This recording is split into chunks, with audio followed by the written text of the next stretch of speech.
Bueno, vamos a hablar de las maniobras especulativas, un tema que fue otra vez denunciado por la presidenta Cristina Fernández el día de ayer en un discurso a la Nación. Seguimos con Raúl de la Torre y le damos la bienvenida a Carlos Gonella, quien está al frente de Procelac, que es Procuraduría de Criminalidad Económica y Lavado de Activos. Clave para entender lo que está sucediendo. Antes que nada, bienvenido. Bueno, bienvenido, buenos días, muchas gracias. Recordemos, Lourdes, que Procelac fue creada hace muy poquito tiempo, ¿no, Carlos?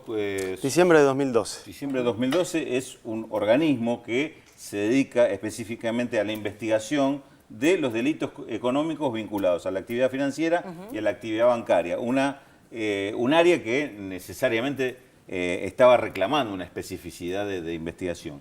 Y en este plano han trabajado, entre otros temas, en lo que tiene que ver con el circuito ilegal del mercado cambiario, sí. Concretamente lo que conocemos como las cuevas. ¿Qué es lo que han encontrado en esa investigación, en ese trabajo? Antes que nada, no solamente los ilícitos financieros y bancarios, también investigamos lavado de activos, fraudes fiscales, delitos contra la administración pública y concursos fraudulentos.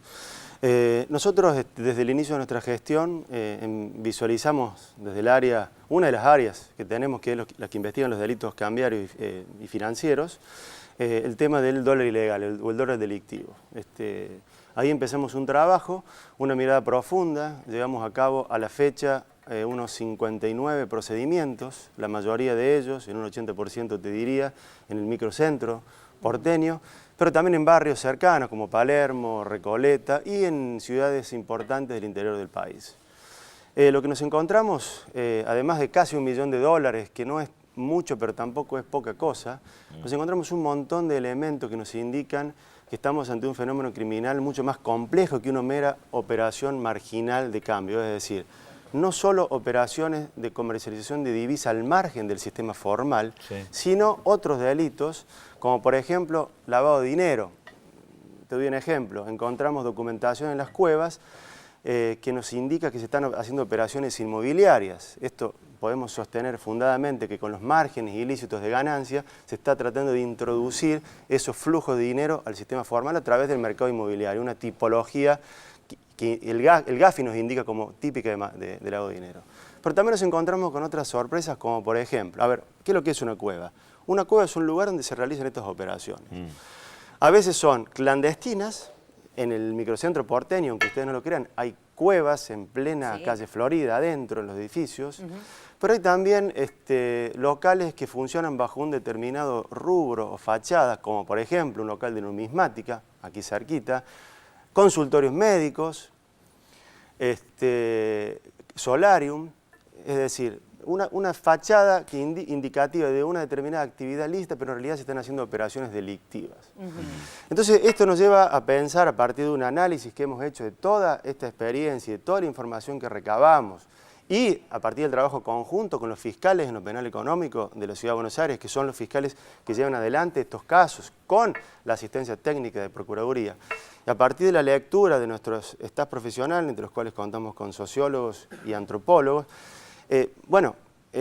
empezamos a analizar cómo se fondean estas cuevas, de dónde sale el dinero que nutre las cuevas y que tiene su cara visible en el llamador, que son las personas que están llamando a cometer estos delitos. Hay varias hipótesis delictivas. Lo que conocemos como arbolito. Exactamente. En la calle cambio.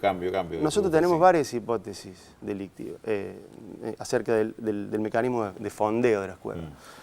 Una de ellas es que allí va dinero del narcotráfico, ¿sí? Tenemos investigaciones en curso.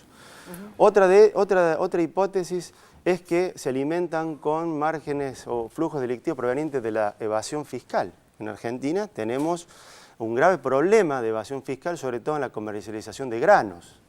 En Córdoba tenemos muchas causas importantes con montos de 1.700 millones de pesos de evasión fiscal. Bueno, una hipótesis plausible de fondeo de las cuevas es esta.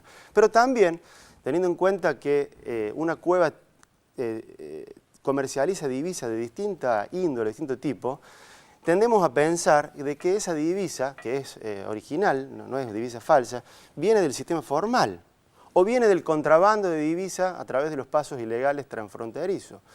¿Por qué podemos sostener que viene del sistema formal? Por la cercanía de las cuevas de las City porteñas, es decir, donde están las entidades financieras o las casas de cambio autorizadas. Además, analizando la dinámica de la cueva uno nunca va a encontrar grandes masas de dinero en la cueva, porque la cueva se va descargando. Hemos encontrado personas que ingresan o egresan de las cuevas con una mochila llena de dinero y son empleados porque nos los han dicho.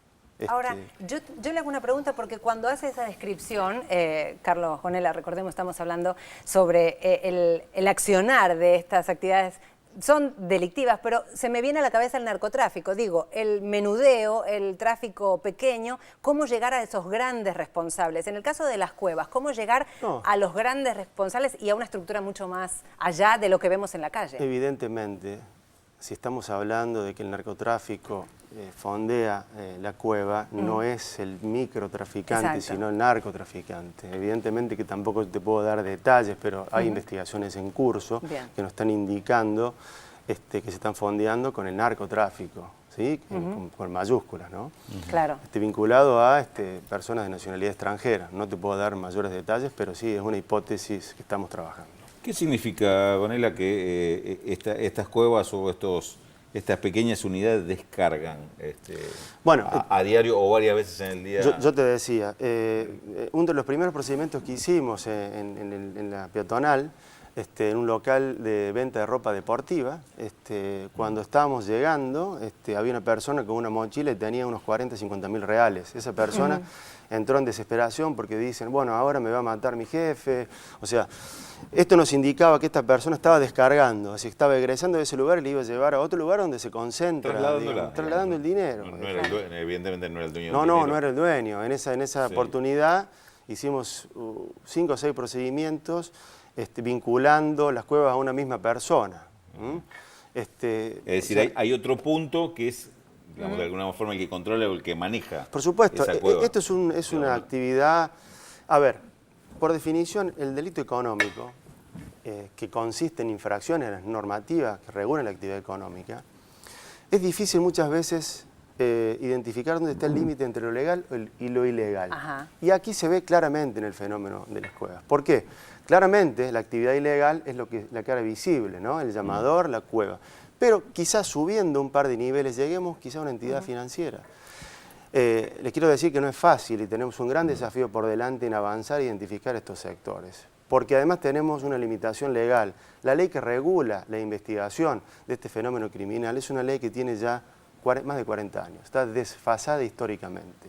Y le delega al Banco Central, que es el agente público encargado de regular la actividad monetaria y cambiaria en Argentina, de acuerdo a los lineamientos de política económica del gobierno, no es un organismo público que está diseñado y concebido para investigar un fenómeno criminal de esta complejidad. Tanto menos en virtud de un diseño normativo que tiene un desfasaje histórico de casi medio siglo. Entonces, bueno, otra limitación que encontramos es la ley.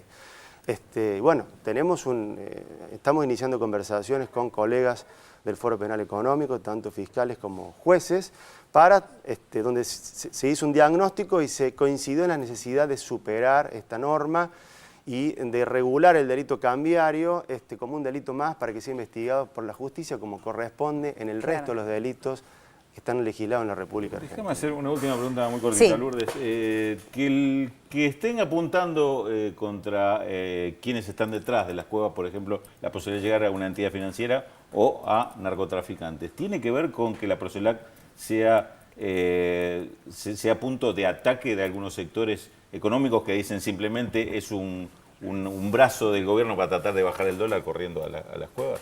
Mira, no puedo omitir hacer referencia a mi experiencia personal, casi 6 años de fiscal, 4 años de fiscal subrogante en Córdoba, donde me tocó ejercer la responsabilidad de acusar a los genocidas. He sido objeto de denuncias sin mayor fundamento. ¿Por qué? Porque en Córdoba también descubrimos y acusamos a los ex magistrados cómplices de la dictadura que tenían, digamos, un anclaje en el sistema judicial que todavía lo tiene. Bueno, ahora también estamos golpeando al poder fáctico. Nosotros estamos denunciando, investigando bancos globales por manipular tasas de referencia. Estamos investigando a un banco que prestó servicios profesionales para fugar $1.000 millones. En poco tiempo vamos a indagar a los ejecutivos extranjeros de ese banco en Argentina que produjo un daño terrible a través de la prestación de estos servicios para fugar dinero. La fuga de divisas, se dice que hay entre 200.000 millones y 450.000 millones de dólares offshore, es decir, que salieron de Argentina en fraude a la legislación. ¿Eso cómo se produce? ¿Con delincuentes de poca monta? No, se produce con prestaciones profesionales, estudios jurídicos. Y bueno, nosotros estamos investigando y entiendo que esto incomoda. Y entiendo que para ciertos sectores que no han dedicado a investigar eso, quedan en evidencia, digamos. Nosotros estamos avanzando y bueno, y vamos a ir avanzando. Hay mucho en juego y, por supuesto, no solamente está la ganancia en términos económicos, sino también los intereses políticos detrás de todo este tipo de operaciones. Carlos, muchas gracias, de verdad, por ayudarnos a entender algunas cosas que en el día a día se nos hace difícil de explicar a todos. Bueno, gracias también a Raúl de la Torre.